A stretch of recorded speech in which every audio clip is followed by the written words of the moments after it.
It was just quite incredible yesterday coming back and going on stage.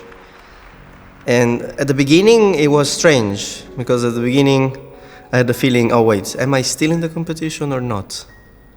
And then slowly I was telling my brain, no, you're not in the competition anymore. It feels like it, because I'm playing the same pieces on the same stage. And but I have to say also the energy in the hall was different than in the competition. I could feel the people were more relaxed in a way, even the listeners, and in a positive sense.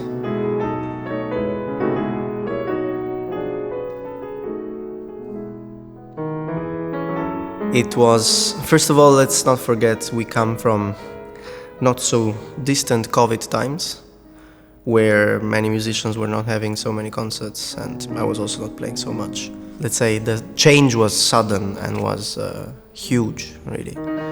And of course it was very influenced, and I played a lot of Chopin, also with orchestra, of course, and I will keep playing a lot of Chopin.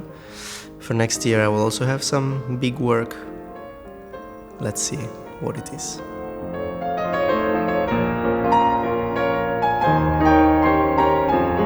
What I try to do is, of course, you keep practicing and you keep thinking about things, but the most important is, in the end, the moment on stage. So I have been on stage with these pieces for these months, and for sure they changed, even without me knowing. Because I think that it's a great... I find them, the Schumann Fantasy and the Chopin Sonata, being very, very well together, and I find the Schumann almost as an antidote to the tragedy of the sonata, because obviously it's a very dramatic piece, the Chopin Sonata, and of course it leaves you with a feeling of something great happened, but at the same time something very, very difficult to swallow, very difficult to accept. And the Schumann Fantasy is just the opposite side of the coin. It starts with just pure energy, basically, and it ends almost in a dream, in a poet's dream, I would say.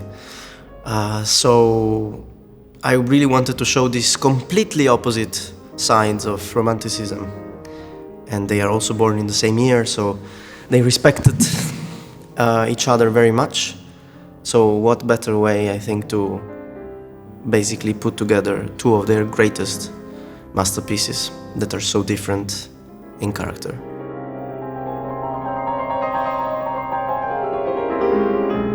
I got a call from Mr. Leszczynski, and he mentioned this name that honestly I did not know before.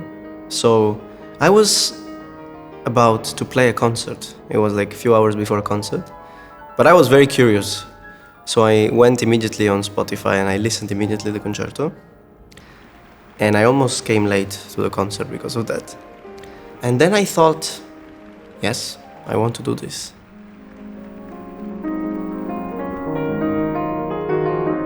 He was a very good pianist, and he lived also in the UK, and he had lots of course, contacts with different musicians. But what I was trying to, let's say, understand the most was just purely the musical language, which you understand the most from the score itself, rather than other sources, let's say. And I did find some similarities also with music that I have already played.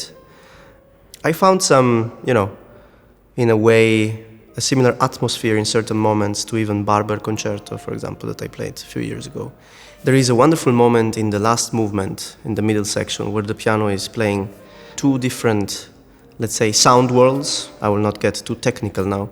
And they overlap each other, and the piano is sort of creating the underlying water for the orchestra to then grow into a big climax. And I think this is personally one of the most exciting moments of the concerto. And then, of course, the slow movement, which is almost minimal in its manifestation. I think it's a very, very interesting combination of elements.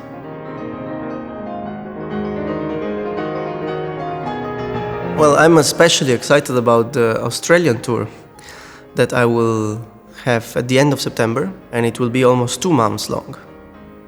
So I will see more Australia than Italy. Yeah, and straight after that I will go to Japan as well. So this will be more than 2 months of Eastern hemisphere, let's say, of the eastern part of the world from Australia to Japan. And yeah, I've never been to this continent before, so very excited about this.